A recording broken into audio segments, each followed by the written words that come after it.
Alright, so we're back at it with another tier list. This one being on the best small forwards in 2K21. We've also done the PGs and the shooting guards if you guys want to check those out. Also, I think Dark Matters as well. And Invincible cards, all linked in the description down below if you want to check them out. But we do have actually a sponsor for the first time in ages on the channel, so let's go to the quick sponsor message right now. If you need your 12-0 unlimited domination, TTO, or even more services grinded, go contact Rose NBA on Twitter right now at twitter.com/r6creditssell. Link in the description down below. Alright, so now that that is all said and done, now we can start getting into ranking all of the wonderful small forwards, which is still the weakest position in 2K, so please, 2K, fix them up just a little bit, man. I think this will be the tier list that has the lowest amounts, and none of the invincible cards will be ranked in this because they have the invincible tier list themselves, unless we get some like new and stuff like that. You know, I know how I'm doing it, and we'll see it at the end. So, starting off our hard pass tier, here we are with all of these wonderful, beautiful souls that will never even touch the court for me in the wonderful Galaxy Opal Yuda. I'm not even going to try the last name. I apologize for anybody that wanted me to. Patrick Williams is Galaxy Opal, the wonderful Otto Porter Galaxy Opal, Josh Okogie, Rick Barry, and Lou Hudson. The first four are the season rewind cards. I think we all kind of know at this point that these cards are absolutely terrible and they are not worth any of your time whatsoever.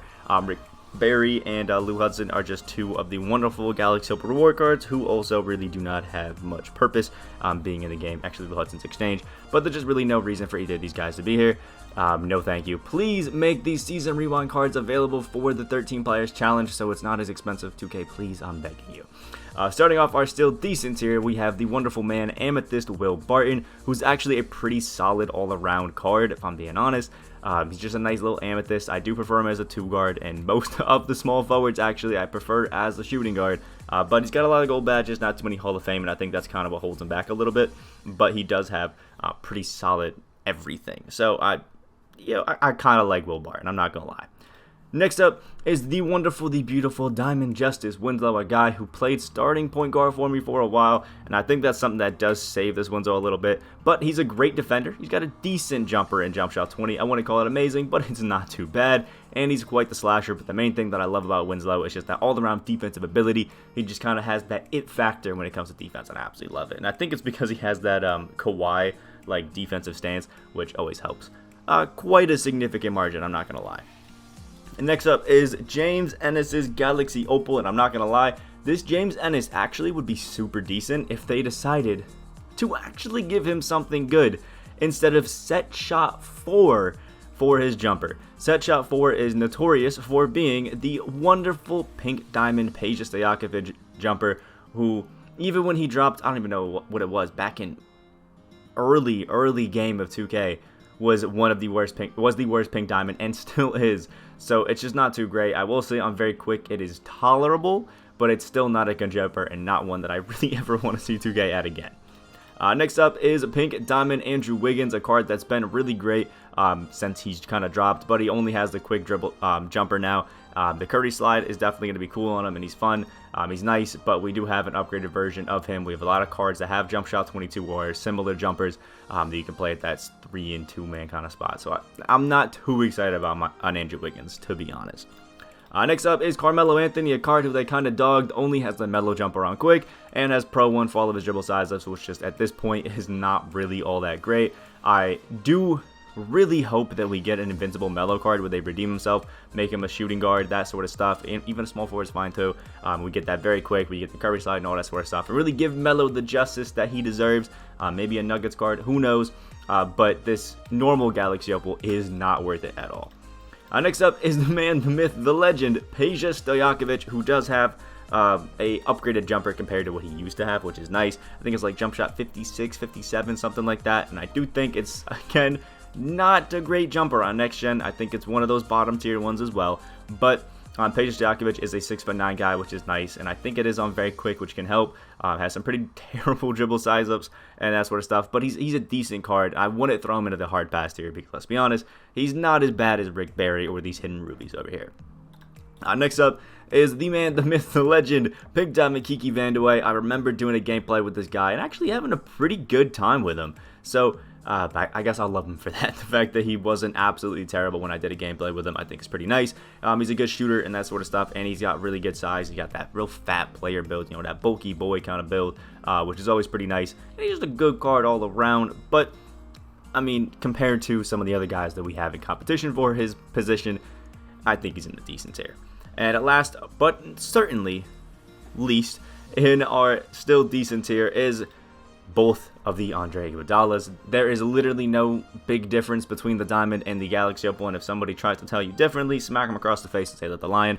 I personally really despise the Andre Iguodala jumper. I don't think it's really that great, and I kind of avoid Iguodala cards like the plague. So there is that, maybe some negative bias in there, but overall I just don't think they're too great. Like, yeah, he's a defender that slashes to the basket well, but that jump really hinders it for me personally, because I just really have trouble knocking it down with that shot. Next up is a slept-on demon in pink diamond, Aaron Nesmith, and I will say, I wish upon a wishing star he was just a little bit taller. He's a 6'5", small forward, which is great, but he got the fastest jumper in the game in the Ray Allen base, and it's just absolutely gorgeous. I love this Aaron Nesmith. I love any card that has Ray Allen base. If you wanted like a pink diamond version of the Dark Matter Ray Allen, you got it right there. I was going to say budget, but none of these pink diamonds are budget right now because of the 2K Invincible Blake challenge. So, you know, there is that. But still, a solid and a fun card. And if you do end up having him, I think you're having a great time. Next up is the man that carries my squad in Limited, in Amethyst Larry Bird. I love this card, man. Amethyst Larry Bird, I'm not even joking, is a card that you see every single game when you're playing in Limited. That and like a Ruby Thaddeus Young, those two are literally on every single Limited squad every single weekend, and there's good reason, man. Larry Bird is a nice, smooth, consistent jumper. It is a little bit slow, which is why, you know, some people tend to dislike it a little bit, but this Larry Bird doesn't have the Curry slide. I think he's a little bit overweight for it, but still has Pro 3 for his triple size up, which is still just fine to me personally. His defense is amazing. He dunks everybody, and the shooting is just absolutely gorgeous. And I think for an Amethyst, it really doesn't get much better than this Larry Bird. It's actually a super fun card. And if you haven't been using him in your Limited squads, I'm going to tell you right now, you need to switch it up because this Larry will carry squads for you. Just an absolute bucket. Next up is a card that I really have not been too impressed with most of the time that he's dropped in 2K. This has been, I think back in like 2K19, Gordon Hayward was pretty nasty, but 2K20, 2K21, nah, it's not too great. Hayward's got Jump Shot 28, which is a cool jumper. That's nice. You know, he's 6'8", but nothing really excites me about him. Jump Shot 28 isn't one of my favorite jumpers. It's just like one that I tolerate when a card has it. It's okay, but nah, he doesn't really give me too much. Next up is the wonderful Dark Matter Gerald Wilkins. I think I got 2 of these out of the vault, which is pretty cool. And he's basically just an updated version of Jerry Sloan, which is pretty nice. Jump shot 70. I'm very quick. A 6'6" small forward shooting guard, which is nice. Makes him not a great small forward, but a good shooting guard. So, you know, there is that. And I think is a nice, fun card to just, you know, mess around with. I've used him quite a bit. I love Jump Shot 70, but overall, this Gerald Wilkins card just screams solid to me. And same thing goes with his Elgin Baylor. If it wasn't for the Dante X and base, I honestly think nobody would use his Elgin Baylor, but he actually is super fun to go out and run, especially in triple threat. If you run this Elgin Baylor in triple threat, it's going to be an absolute blast for you, I promise. That Dante X and base and very quick is awesome. He has like the most total badges in the game, up there with the total stats. Just an absolute demon of a card.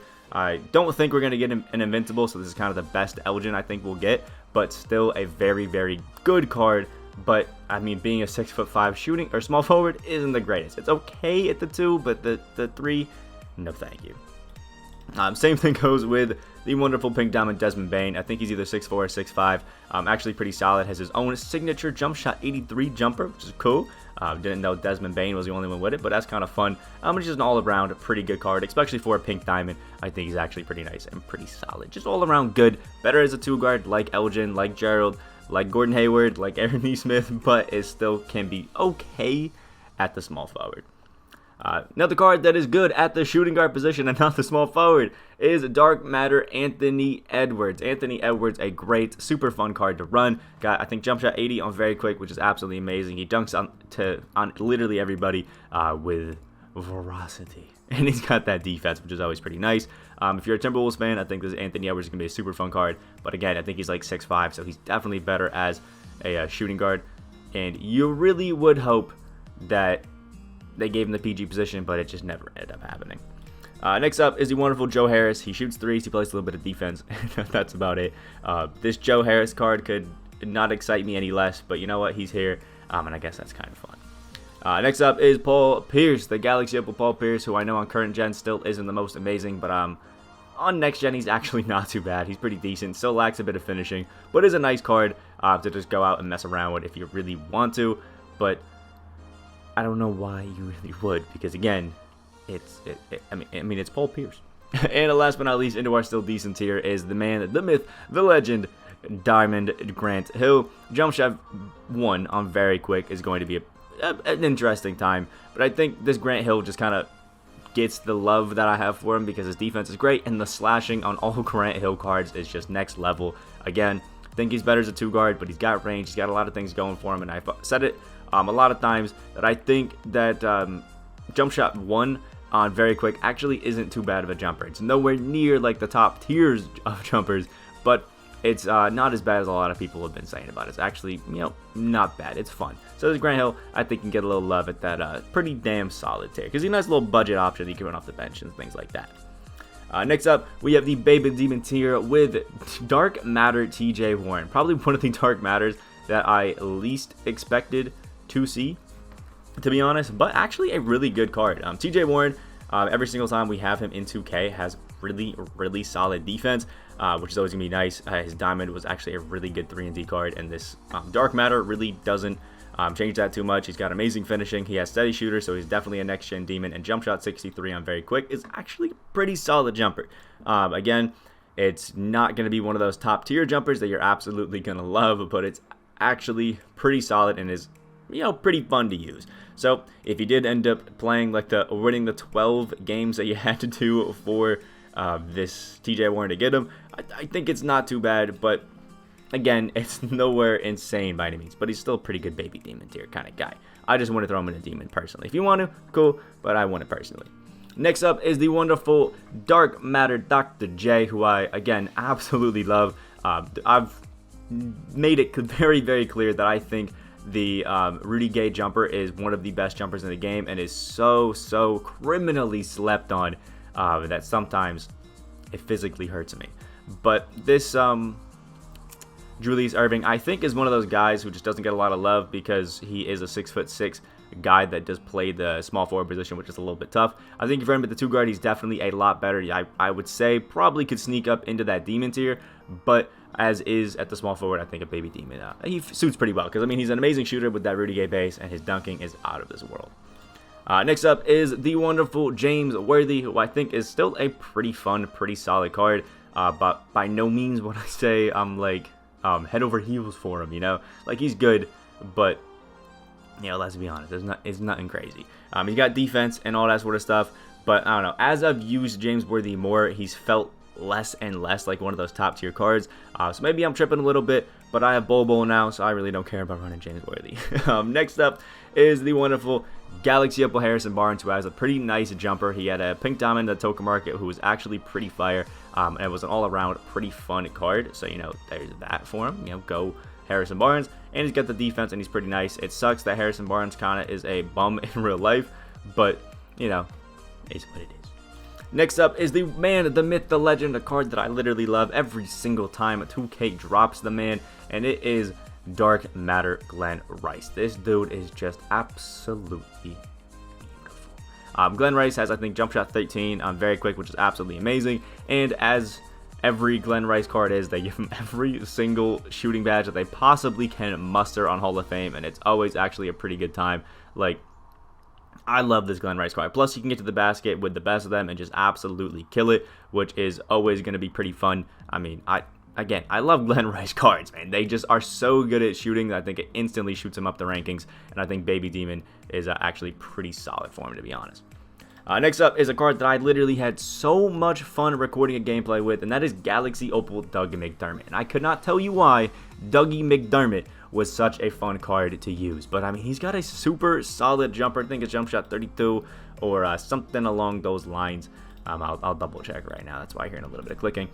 I lied. Jump shot 69 of very quick. I forgot. It's one of the jumpers that the only other card that's really significant is Emerald Corey Joseph that has it. And he's got that shifty dribble style, that Curry slide, which is awesome. He is, I think, 6'8" at that small forward 2 guard, so he can play both really well. Doesn't have steady, so he's great on current gen as well. And because he's so tall, his defense was actually amazing. And I dropped like 40 points and a half on Dark Matter AK, which was absolutely insane. This Doug McDermott, I don't know what it is, but he feels like one of the smoothest, most consistent shooters in the game, and I am here for it.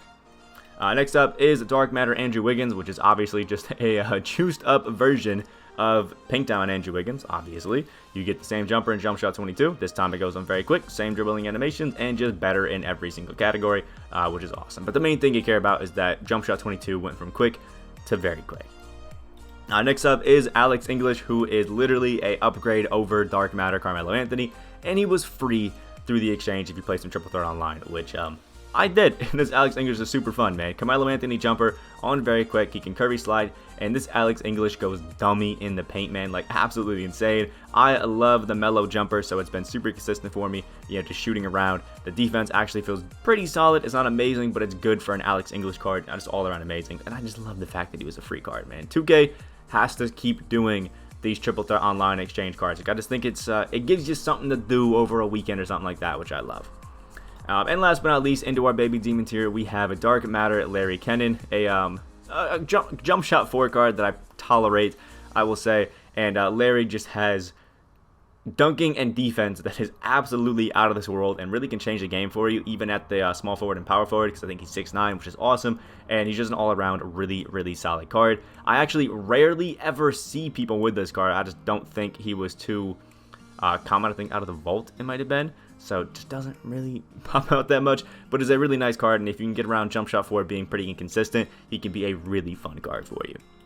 And last but not least, we are into our Demons tier, where we are starting with Pink Diamond, Dark Matter, Paul George. Dark Matter PG, obviously, is the PG jumper on very quick. One of my favorite jumpers every single year is that Paul George base. I just absolutely love it, and he's got the defense to go along with it. He is arguably the best 3-and-D card in the game, which is always going to be amazing, but can still get to the basket great. And every single time they give us a Paul George card with that Hickory jersey on there, yeah, I have some fun with it because it's pretty nice. I don't know. Those jerseys are absolutely fire. Next up is the Gatekeeper to Dark Matter Invincible Bull, and it is Michael Porter Jr., and I absolutely love this card. Jump shot 62 on very quick. That Bam Adebayo jumper.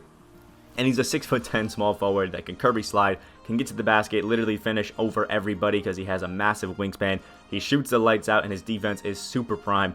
Plus, the fact that once you get him, you basically have a free shot at snagging an Invincible Bull is pretty wonderful. So I got to give up to that, and it's exactly why I got Bull myself. And I do have a gameplay on this Michael Porter Jr. if you want to check him out and see what he's really all about. Definitely an amazing card that I recommend. If you, I guess, in a world where he was cheaper, I would definitely recommend. But at his current price of like 600 to 800K, no thank you. Next up is obviously Dark Matter LeBron James. I mean, I say this every time we have a LeBron card, but every single time we get a LeBron card, it basically always is guaranteed that he's going to be in one of those top 2 tiers, because the LeBron James jumper is always a little, I guess, iffy when you get to the corner, but because of just how it looks, it's pretty easy to time and get down. Plus, LeBron James is just that jack of all trade, master of all, I guess, kind of card. He can dunk and everything. He can shoot the lights out. He can play defense. He can play make. He can run your entire offense if you wanted him to. Like, there's really not a single flaw in this Dark Matter LeBron, and it's crazy that we got one that's better with the XM base. Like, unreal what's happening to 2K21 this year. Next up is the wonderful Kawhi Leonard. Obviously, the Ray Allen jump shot base being awesome on Aaron Nesmith. You make it with a guy who's 2 inches taller, has significantly better defense. It's going to be amazing. Kawhi, obviously, with that jump shot, is absolutely insane. The Galaxy Opal that we got for Kawhi literally carried so many people's squads, including my own, for so long, and it's just such a nice guy to have every single year. Kawhi kind of fell off, I think, a little bit in like 2K20. Not too many people were excited about him, but he is an absolute demon this year because that Ray Allen base is seriously one of the best in the game. Next up is Dark Matter Jimmy Butler. That's just a card that I absolutely love. I do view him a little bit better than Andrew Wiggins. I don't know what it is, but Jimmy just plays a little bit better for me. The defense that Jimmy provides is absolutely insane. Really changes the game. And if it weren't for Manute Bol being on my team, I still would be running this Jimmy as my starting shooting guard. Again, arguably one of the best 3-and-D cards in the game because that defense is just absolutely prime and shuts down everybody except for Manute Bol. Next up is the wonderful Jerami Grant, who I was actually comparing the two cards between Michael Porter Jr. and Jerami Grant, and all of the significant things that you would actually care about and the way that they actually both play on a court is almost exactly the same. So if you do want a Michael Porter Jr. card, but you cannot afford that 600K, I would suggest going to pick up that Jerami Grant because they're virtually the same card. Same jumper, roughly the same stats, they do the same things. It's really kind of the same thing, except Michael Porter Jr. I think is 1 inch taller, but Grant has the slightly bigger wingspan. Plus, I'm a Q's fan, so I love myself some Jerami Grant. Next up is the wonderful George Gervin card, who has the Delino Gallinari base, is 6'8", can play the 2 and the 3, better at the 2 though, and it's just absolutely amazing. George Gervin usually has a bit of a problem because his layup package, historically, is trash. Like, is absolute trash. But luckily, they gave him the long athlete layup package this year, which is going to be awesome. And he's just an all-around really, really fire card, man. It sucks how many tokens that it takes to get up to get this Gervin because he's amazing. And he has, I think, 40,000 XP tied to him. But if you are fortunate enough to be able to grab him, I would highly, highly recommend it. And last but not least is the man, the myth, the legend, Bailey Howell, a card that we got as an Amethyst in the beginning of the year, and instantly everybody fell in love with him. This Bailey Howell ran the Myteam streets for ages until we got even him and Boris Dio was like a duo, literally ran Myteam streets for the longest time because he was absolutely amazing. He's got that Trey Burke base, and he's basically a small forward, power forward version of Tracy McGrady, and it is absolutely amazing. Does everything you need. And again, that Trey Burke base, one of the more consistent jumpers in the game that I know basically every single person in the community absolutely loves. So that's what we got for our small forwards tier list. Make sure you drop the like down below if you did enjoy it, and let me know where you guys would move some of these cards. Are there guys that I have too far up? Do I have guys too far down? You want to move them around a little bit? And are there any cards that I just didn't include in the list that you thought really needed to be here and you were wondering where they ranked? Also, hit that subscribe button if you are new to the channel. We are on that road to 10K subscribers. And make sure you check out the sponsor of the video down in the description down below if you need any grinding services on 2K before the end of the year. There is a new domination coming up, so it might be pretty worth it to at least get in touch before then. Again, this is the end of the video. I hope you have a great rest of your day, and I will see you in the next video.